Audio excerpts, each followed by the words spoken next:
queue up the Nerd Machine. He set up a series of single Q&As, kind of like for a room of maybe this, maybe a little bit. Actually, it was 3 times larger, about 125 people.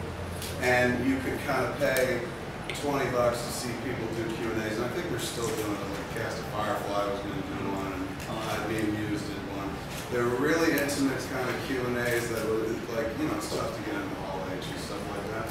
This was kind of cool, and they charged for them, which is usually no around here, but they gave the money to Operation Smile, kids on board, help out some hair living. So that was, you know, it was kind of cool, and so that was the first thing. Thursday morning, we did that, and then Thursday night, which was last night, we did the sneaker launch party with Eddie. So we've got a sneaker based on the podcast. This is crazy. Can we talk about this for a second? Yeah. How can you do this? This is incredible. The first podcast sneaker, for sure. I think so. Right. Yeah. It's, you know, it's weird. I don't have many bragging rights to claim, but I think I can claim that one. It is. It's kind of neat. Normally, when people think about sneakers, they think about like Michael Jordan or athletes. Like even Wayne Gretzky had a sneaker, even though he didn't walk. He was born on skates. So it's weird to think of 2 dudes having a sneaker because it's me and Scott Mosier. And it's based on this podcast. It's weird to think of, like, they gave us a piece of athletic wear for sitting down and talking, you know? It's the shoes you wear when you're not going to go anywhere. And the special gem about these, your face is on the sole. It's inside, yeah. It works for, like, if you like us, you can wear them. If you hate us, you can wear them because you're stepping on us everywhere you go. Totally. Like, I hate these fuckers so much. All right, enough from me. We will open it up to you guys. We've got our first question. Hey Kevin. Hey man, how are you doing? I've been wanting to ask you since Sundance because I've been wondering when you came up with your plan for Red State during the whole production, did Harvey Weinstein ever say, Kevin, let me get in on this, let me help you with this, and you'd say, no, not this time, I've got my own thing planned? Interestingly, no. And I have an awesome Harvey Weinstein story that I want to tell, but I don't think I'm going to blow it here. I might save it for a podcast because that's all I do. But no, he didn't. To be fair, I didn't go after it all. But he passed years ago. Like, that's why we kind of wound up going out there trying to raise money for a couple of years by ourselves anyway, because originally he had just read it, and I don't know if he read it. He might have got through the first 5 to 10 pages, and then it was just like, the message I got was, Harvey thinks it's more of a Bob movie. Bob being his brother, Bob Weinstein. So I called up Harvey's office, and I was like, is this true? You read Red State? He's like, Kevin, it's a horror movie. That's what Bob does. It's like Scream territory. Go over there. I was like, okay. I think Harvey was the first person that said horror movie. So I go over to Bob Weinstein, and you know, he does Dimension. He did the Dimension side. And I gave it to him, and he read it. He's like, Kevin, this is an art house movie. This is like Harvey type shit. Go see Harvey. So I went back to Harvey, and he was just like, go see Bob. And I went to Harvey, and said, go see Harvey. And it reminded me of that scene in Coal Miner's Daughter where Tommy Lee Jones trying to propose, and they keep saying, I'm probably the only person who remembers Coal Miner's Daughter. And finally, the message was clear. There's a dude named Michael Cole who worked there for a while. And finally, I was like, Michael, and we were in the midst of putting Zach and Beer together. Seth had just signed on to doing shit. I said, Michael, who was our executive at the time, I said, hey, we're going to do Red State? He goes, no, it's a pass from both. I was like, get out of here, because they've never passed on anything. I said, why? He's going, they don't know how to sell it. They don't know how to market it. And I was like, it's a $5 million horror movie. And he's going, yeah, they just don't think the audience for it exists. And this was 2007, late 2007, 2008 or something like that. This was when we were getting ready to do Zach and Miri. And so we were in the midst of Zach and Miri, so it was very easy to kind of put to the side. To be fair, they never said, write Red State and submit it. My overall deal was always set up where I pitched something to them, they're like, okay, go write it. I write it, turn it in, they get like 2 weeks or something to green light it, or I got it back. So Red State, I talked to them about generally, but I never did an official pitch where they're like, go ahead, write it. So I turned in Zach and Miri, which I had officially pitched, and they green light the pitch, green light the writing and shit. So when I turned in Red State, which I only kind of wrote that moment in time, it was an exercise because I was like, we were waiting to hear from Seth Rogen. You know, we sent him Zach and Miri and shit. And I got like prom girl syndrome. Like I kept staring at the phone every morning. Like I would wake up and be like, oh, okay, this is the day he calls back, and just waiting there. I'm like, everybody back up. Here's Seth calling. And like, he wouldn't call. So for a while, 3 days, 4 days went by, and it felt so fucking strange. I said, I gotta really distract myself. So I started writing Red State. I had the idea for it. I knew eventually I was gonna write it. So I was like, you know what, I'll start writing Red State. wrote that over the course of like 3-4 days and shit. That took my mind off of Zach and Miri, and since we're still waiting on Seth to commit, I was like, well, shit, I'll submit this script and get that process going at the same time. So when it came into them, they were like, what, Red State, you wrote this? All right, let's give it. And then they tried reading it, or at least he said he did. And then they didn't, get very far with it. So in the moment, it never felt like, oh, what a dagger through my heart that they passed, because we were off to go make Zach and Miri and stuff like that. But it was weird. Even then, I found it strange. We're like, we don't know how to market this. And I was like, really? Like, I know how to market this. I know exactly who to sell it to. And that was kind of like the beginning, way back then, me going like, how do you not know? Like, I know we looked at the previous box office of everything I'd done, and I was like, you can count on at least this many people to kind of show up. And my theory was like marketing would never affect that figure. The same people kept coming over and over again. There's a reason the box office gross is like 30 million, 30 million, 30 million. Like it's not fucking, the Da Vinci Code.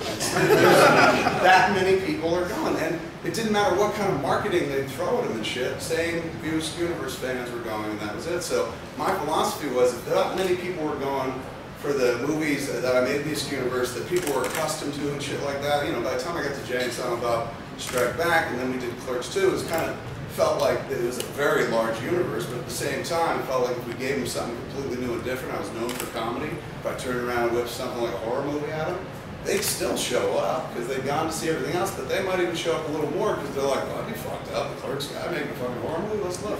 So to me, it was no-brainer. I was like, how do you not sell this, especially for that kind of budget? And that's why I started learning about true low-budget, mid-range movies, higher budget movies and stuff like that, and how that company wasn't interested in the kind of shit that got me there in the first place. Like if I had made Clerks, when I made Red State instead, Harvey and Bob wouldn't have picked it up. I'd get the same thing. We didn't have to market it. Has he given you any feedback since you announced? Bob's been wonderful. We saw Bob at Sundance. He went to the screening in the morning because we had that night screening and shit. And he's like, I didn't get any night screening. I went to watch the Jets game. Fuck you. So that's cool, Bob, because he puts it on Front Street. But he went to see the movie in the morning, and he was just like, oh my God, I love it. He immediately went into Bob mode, gave me cut notes. He was like, the speech is too long, and the ending, you just need to end. You drag it out too long. So I was like, all right, this is a smart fucking dude. Dude makes like more movies than I've ever made. You know what I'm saying? I'm like, well, I've directed more than Bob's ever directed, but Bob has produced, made so many movies per year. Dude's got a good head for editing. So I definitely took those notes. Still haven't heard from Harvey Weinstein. He was there though, at the screening at Sundance. The big screening with the auction and whatnot. And then we had a moment during the screening, which was, all right, fuck it, I'll tell you. So what happened was, it was fucking strange. I'm sitting in the back of the theater. It's a true story. My hand of God, my child's life. I'm sitting in the back of the theater. It's our debut at Sundance, okay? This movie is Red State. We made it, me and John Gordon. John used to be Harvey Weinstein's assistant for years and years and years. Then he became an exec at Miramax for years and years and years. I made all my movies at Miramax, or a majority of them at Miramax. Without the Weinstein brothers, probably wouldn't be in this business at all. We called our company the Harvey Boys in honor of Harvey Weinstein.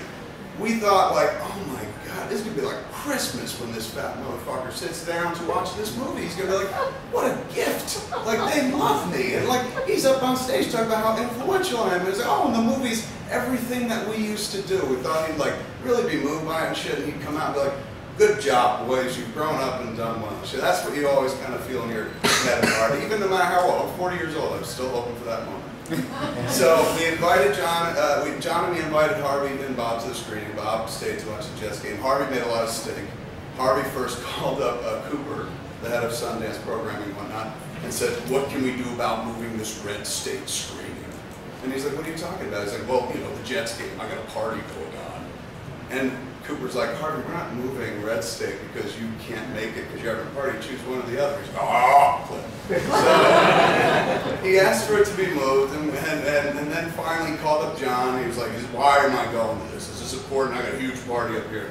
And John's like, dude, don't go. Like, if it's a hassle for a fucking major film distributor to go to a film festival, please, by all means, don't fucking go to a film screening tonight. Stay and watch a fucking football game. And so he's like, no, I'll show up. Dude shows up, I guess. I didn't know this until I'm in the back of the screening, and it's about 7 minutes into it. I'm in the back of the theater, just sitting on a chair right by the door. In the Eccles, there's no door, it's just curtains, right? Movie's pretty quiet at this point. Everybody's kind of settling into it. And all of a sudden I just start, you know, from like fucking Charlie Brown's teacher from the next room. And I'm like, I fucking know that voice, man. And I'm like, yeah, fuck it, it can't be. Watch the movie, Finally I get up and I kind of look over. And I push the curtain over and I look and there's Harvey outside the movie, in the lobby, talking to his assistant at full volume, peak volume, not like, you know, there's a movie going on, I need this, I need this, and this. He was just like, you call this motherfucker and you tell him, blah, blah, blah. Putting on a fucking theatrical production 7, 8 minutes into my fucking movie. Now, I see that, you know, I'm a temperamental little filmmaker and shit, and a diva, and I see like this. And I don't do nothing, because I'm like, you know what, without this dude I wouldn't be here. And this is typical Harvey. Like, he's never been fucking polite, you know, at a screening, even his own, so why would I expect now it would happen? So I'm like, that's fucking Harvey, write it off, sorry. Go sit back down. Blah, blah, blah, blah, blah. It keeps fucking going, man. And finally, somebody standing next to the curtain pulls up and goes, shh. And he looks over with his assistant. He don't see me because I'm sitting, but I see him look over. And he looks all, you know, with that face and stuff. But it was the usher going, shh, because they were fucking loud. I thought that'd be the end of it. 2 minutes later, blah, blah, blah, it gets loud again. I don't know what it was, man, because it was a real defining moment for me. Because again, this was a person without whom I wouldn't have had a career. These cats picked up clerks, hand-picked up clerks.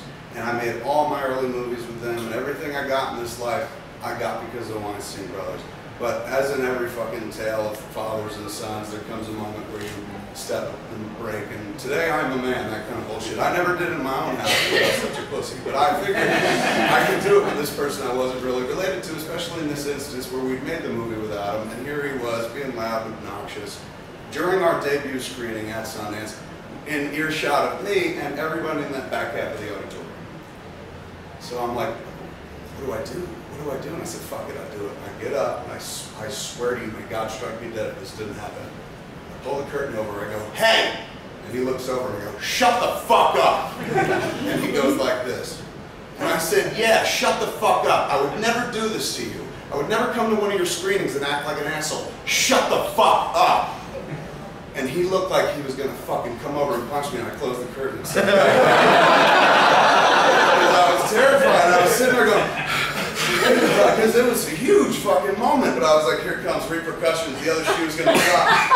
And nothing, no curtain. And I looked, and he just left. He took off. So that was fucking scary. And then you'll understand, you know, about 70 minutes later, I got up on stage and did what I did, because at that point, I was fucking fearless. You know what I'm saying? Like, I had just literally face down God and been like, shut the fuck up, like in good faith, you know what I'm saying? Like, it wasn't like I wasn't being rude or a diva. He shouldn't have been talking. If anybody in that building would have known how important it was to shut the fuck up, it was him. But he was just doing what he did. Fuck the movie and fuck everyone else in the movie. And that broke my heart because I'm like, motherfucker, you were the king of this shit once, man. You were the guy that fucking got me here in the first place. You're gonna stand out here and fucking loud talk and whatnot, be obnoxious. Fuck it. And that's when I was just like, I guess I'm alone. We made this fucking, I turned the movie, John Gordon, I was just like, the Harvey Boys did. We literally fucking were stupid enough to call our production company the Harvey Boys. Harvey don't give a fuck. He obviously doesn't care. We're alone. It was an important fucking lesson. Really important lesson. Yes. Thank you. Well, yes. Were you gratified or horrified that Westboro showed up? I was like, what is it? For that screening at Sundance, I was delighted that they showed up. My only regret about them showing up at that screening at Sundance, the Westboro Baptist Church. Had I known they were going to be there, I wouldn't have said, like, you know, I'm going to pick my distributor auction style in the room. Because I knew we needed to launch out of the fucking can at Sundance because we were going to distribute the movie ourselves. So if you're going to distribute the movie yourselves and you're not spending any money, I was like, you got to fucking go out there with a big bang. They got to make sure. We weren't even sure if we were in the festival at this point when I made that statement. Because I even said, if we get into the festival. So I was trying to stack my deck. I was hoping I was sending a message to the Sundance people like, I'll turn it into a fucking circus if you let us in and shit. They might have taken the bait. Boom, we were in. So for me, it was kind of like when I said that thing, I was like, well, this will bring attention to it. And then when I get up there, I'll be like, I'm buying it myself and blah, here we are. That day, when we showed up and all the fucking protesters were there, I was like, oh my God, I've just been patient. This was enough. Like, this was a circus, man. Getting out and seeing them fucking collected and seeing the high school kids with all those signs and shit. But you know, it was fun. I got to enjoy it for what it was. You know, I've told the story many times. My friend Malcolm had a sign, my favorite sign in the bunch, because we all made protest signs and shit. Like I had God hates press screenings and shit like that. And my friend Malcolm, hands down, had the best sign. He's gay. Gay is the days long. Big gay bear. He had a sign that said very simply, "Dick tastes yummy." You know, holding it up like fucking like Lloyd Dobler, you know, at the Westboro Baptist Church. It killed me. Pretty genius. So that shit was fun, but had I known they were going to do that, there wouldn't have been a need for the other thing, because I was like, well, that would have been enough attention and stuff. But it, you know, it was necessary. Again, I knew our plan, and I knew what I wanted to do, which was to take it out and play it clean, not spend a dime. That was the key. I was just like, all these years I've been doing this. You sit behind the sidelines when it comes to a certain stage of your movie. You know, you create this art, right? You fucking do anything for it. You take a lot of shit for it. People don't like it. People do like it and shit. It's you. Every part of it is you. All those movies, good or bad, they're dripping with me. Like, and maybe that's the problem. And maybe that's why people don't see them as good films, because they're not films. They're personal blogs. It's cinema or something else. It's just definitely different. They're not movies as much as the dude rips up his chest, throws fatty, chucks his heart between two platters, projects it. He's like, "What do you think?" You know, they're more confessionals, kind of very girly in a man's body or something. I'll figure it out. They'll find a name for them, but they haven't been able to really judge me against other films because they don't work like other films. They're not traditional and shit like that. Because I'm not a talented filmmaker, and I just kind of decided to play it my way and shit. So you get to a point where you do that after a long time. Fuck, I forgot, what was I even talking about? What did you ask? Well, that's what you were gratified or horrified that was showed up. It was ultimately good. It sounded like they're shot across their path. I got lost. Well, it wasn't for me. Like, they knew about us for a long, long time. They were following us since we started talking about the story. Like, I sat down with Joe Tucci, who was on Rotten Tomatoes in the UK at the time, and told him, "Man, I'm going to make this movie Red Sentence," before I wrote it or anything like that. And so, you know, he put the story out there, and immediately there was attention from those cats. And so much so that, like, when I went to do a show at the Midland Theater in Kansas City.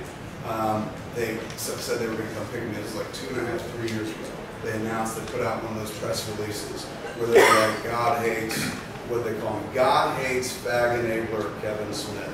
And I only knew this because my brother emailed it to my brother's like, "Finally you made it." My brother's gay today, as long as we're married to a guy for as long as I've been making movies, so 17 years and shit.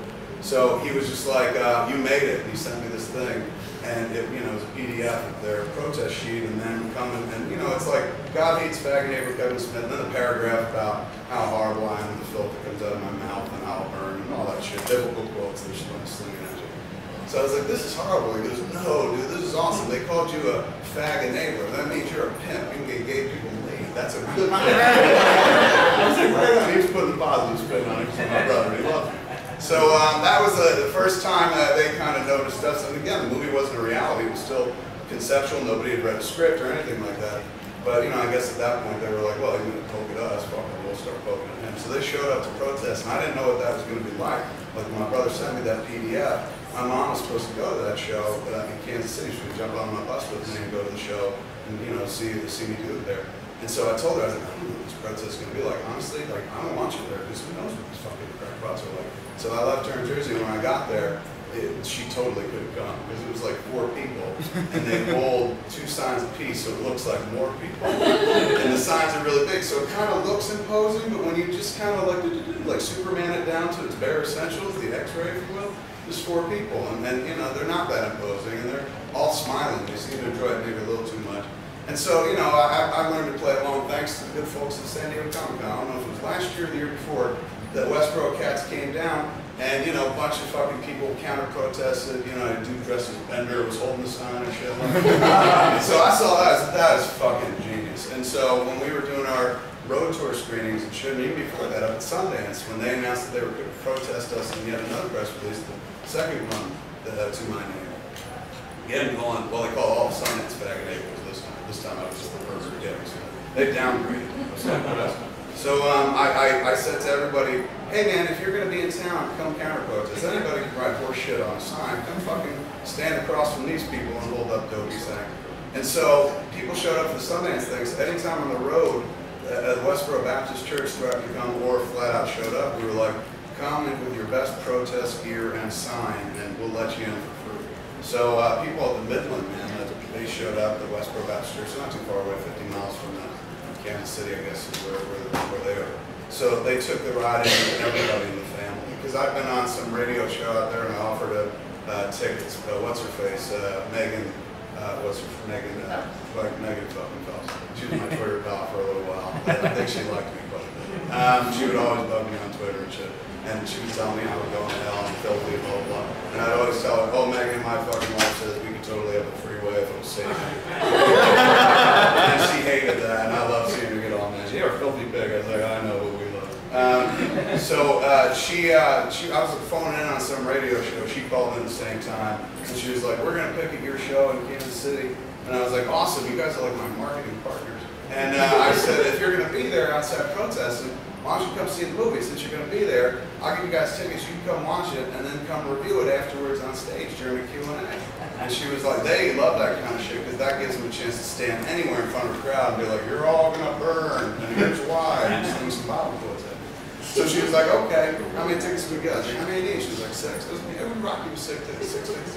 Calling up, we got to call 15 minutes later. She's like, can we get 15 tickets? I was like, fucking God hates facts, man. Let's just chat. And we gave them tickets, and they came to their protest and shit, and they were outside protesting. And then when the movie started, they all came in and watched the flick, and I guess it was us sitting in the back. I did an intro. It was a fun intro because they were there, and I was just teeing off on them all night and shit like that in the intro. And then we started the flick, and I'm sitting in the back, and I get tapped on the shoulder like fucking 7, 8, 12 minutes into it. Wasn't very deep into it. And we haven't even gotten to the Cooper clan, which is kind of the stand-ins for Phelps. And I turn behind me, I look at the tap, and it's Megan Phelps, and she's kneeling behind me. She's going, hey. And it's just frightening. You turn around, there's a Phelps in your face, because you don't know what's going to happen. And I was like, hey man, how are you? And she was weird, because she was dressed like very provocatively, like a schoolgirl. I thought that was a strange dichotomy. It's all about God and fucking you pervert and shit like that. Meanwhile, she's wearing like fucking titty blouse and this much over the thing. It's fucking crazy. I was like, this isn't fucking Christian. Christ would have, well, he likes his man, but as a God, he would have hated this. So she's behind me and she goes, hey, we're leaving. I just want to tell you we're going. I was like, you're leaving? What are you talking about? The movie's not done. She's like, yeah, I can't stay. I was like, why not? She goes, okay, this is filthy. And I was just like, boy, there's our poster quote right there. You know, this is filthy, Megan Phelps. That might sell it. I had a ticket or two or something like that. And they took off. They gave me a big sign. 2 big posters. They were like, we just wanted to give you this thing. We saved for you, our gift or whatever. And when she's like, we just want to give you a gift, all I saw in my mind's eye was like, and here's the gift now. You know? But instead, she gave me a poster, 2 posters. One said red, it said God hates faggot neighbors, or God hates faggot neighbors, Kevin Smith, and that's very good. And then the other was, it said very simply, red state fags, but done in the title treatment of red state. So it said red state fags, and every Phelps signed it, including the old man Phelps, who barely comes out anymore and shit. But they all tagged it like they were stars of the movie or something like that. And it was gorgeous. It looked like a movie poster, and I was like, thank you for the, I guess this is what we call the sequel, red state fags. So I've had some interaction with it, but then one of their guys went after my daughter on Twitter and literally talked about my daughter getting run over by a car. He goes, better that if I were you, I'd run my daughter over with a car before I'd let her be raised by you. Nothing where he flat out threatened her, but it was dangerously close. When you start talking about my kid and my tween, she's 11 years old, dude, and he sexualized her. He started talking about her in very sexualized terms, and you know, I'm a liberal dude, and I talk about pussy and shit like that all the time, but not about fucking children, you know, and I thought that was really weird. They're not Christian, we all know that, because no Christian acts like they act. But that fucking spooked me in a big bad way, so I alerted fucking people out there, the authorities, to be like, please look after this dude Westboro, Steve, or whatever the fuck his Twitter handle was. I was like, he's creeping me out, he's dangerous, he's talking about my child being harmed, and he's talking about her in regards to sex. And then kind of wash my hands of those people, because it's one thing if they're going to sit there and fucking talk about, you know, their version of fucking the angry god Zeus and shit that they worship, that I don't identify as the Christian god. It's another thing if they're like, you know, your daughter has a pussy and fucking she's going to have, you know, that's just creepy fucking weirdness. So then I was done with it. I started blocking them all on Twitter because, you know, look, they're fucking definitely like sensationalists. They love attention. And I was definitely happy to work with them for a while. But once you start bringing kids into it, I find it completely fucking unsavory. And also on the road, when we were at that show in Kansas City, they left, but at the end of the middle way, then about an hour and a half into the Q&A, there were two kids at the mic, and I say kids, they're in their 20s. And they were like, hi, we're a couple of Phelps that didn't leave. And I was like, oh shit, they stayed, because I've been making fun of them for half an hour and shit. And then they were like, we're not with them, we left. And we invited them up on the stage, Josh and Libby Phelps, and it was fucking fascinating. They had been members of the Phelps cult, and I'd never thought of them as a cult until these two cats started talking. And they started spilling stories that just come right out of any fucking cult documentary or book or article you've ever read. And I was like, what finally pushed you out? I mean, there were kids that were raised to hate. I was like, you guys go to private school, homeschool? They were like, no, we were made to go in school in public as a testimony to our family's beliefs. So I was like, so you went to school every day, and people were like, you fucking scumbags. They're like, yeah, but that was the point. We were trained to believe every time they looked at us with bile and hate, we knew that we were spreading the message, because what they hated was our message, God hates facts, we knew we were doing our job. And I said, what made you leave? And they were just like, we started praying. They had us praying for the deaths of our enemies. And she was like, that didn't seem like anything in the Bible. Fascinating fucking stuff. You can listen to the podcast because we recorded the whole fucking thing. But the more, you know, I fucking got into that world or heard from people in that world, the sadder that story became. I honestly believed for a long time they were performance artists, the Phelps. You know, just kind of like really ultra liberal, but they're like, let's make the fucking far right look really bad. And put on this like years long fucking performance stunt. And then, you know, like others on the internet have suggested they're just after money or they're family of lawyers, so it's all about fucking cash. But we asked Josh and Libby, like, you guys were from there, and like, is it a hoax? Are they really about money? Shit, they were like, no, they honestly believe this. They go out there and they hold up those signs, they go on TV. Everything they do, it's all about fucking the belief in what's being said. They all believe that old man and what he fucking says. Oh, it's crazy. All right, let me jump in here. One more really quick question, and then we have Kevin has places to We have to do go. another interview with you, like right there. Okay, where we're going. You got one more Right quick there. question. One more quick question. Kevin, as a horror movie, what makes Red State work better with movies on demand, like on TV? I'll tell you what, it's not so much a horror movie, it's just the idea of me going through a fucking very expensive theatrical campaign. It occurred to me even early on in production is ridiculous. This movie was always meant for a very specific audience that no matter how much you spent on marketing to trick them to come out and see it in theaters, they were never going to fucking come. This is specialized. This is like a mid-90s art house flick. It's a mashup. You know, there's 3 different movies in Red State. It's like an homage to Quentin Tarantino and the Coen Brothers with some Kevin Smith mixed into it. That's like the weirdest, toughest sell on the planet. And in order to like take that $4 million movie, that's what we kind of made it for after the rebate, and put it into theaters, it was going to cost minimum $10 million to market it. That's double what the movie cost to make. And generally speaking, it's 4 times. There's $20 million is considered the kind of bottom line, standard, lowest amount you spend on opening a movie wide. So I was going, wait a second, we spent 4 to make it, somebody's going to spend 20 fucking to sell it? That means you got to make 24 million back. That ain't true. They don't get 24 million, they only get half the reported box office. So you don't got to make 24, you got to make 48 just to break even. That to me was like, this movie's never going to make $48 million. Like, I've never made a movie that's made $48 million. Red State ain't going to be the first fucking movie. So for me, I was just like, I'm going to reach the audience where they fucking live. Nobody's going to come out and see this, especially without reminding them expensively. And I don't think I need to remind people expensively. It works out pretty much in touch with the audience that's interested in my shit.